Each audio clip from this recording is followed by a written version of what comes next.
ঘুড়ি উড়াবো। ইয়ে, কি হচ্ছে এগুলা? ম্যাম, আমরা সবাই ঘুড়ি উড়াবো। ঘুড়ি? ম্যাম, তোমরা কেউ ঘুড়ি টুড়ি উড়াতে পারবে না। ম্যাম, পড়াশোনা তো করোই না, বই বের করো তাড়াতাড়ি। ম্যাম, আমরা তো ভাই কোনো ব্যাপার না, ছুটির পর আমরা নিয়ে নেব। চলো, সবাই ছুটি হয়ে গেছে। হ্যাঁ, চলো তাড়াতাড়ি।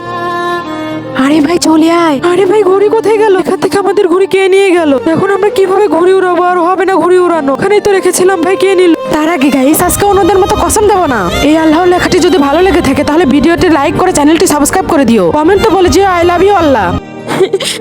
এগুলোই তো তোমরা চাও। ম্যাম, নাও তোমাদের ঘুড়ি আর নিয়ে নাও সবার যান। ম্যাম, আপনি কান্না করতেছেন কেন? তোমাদের ঘুড়ি উড়ার কারণে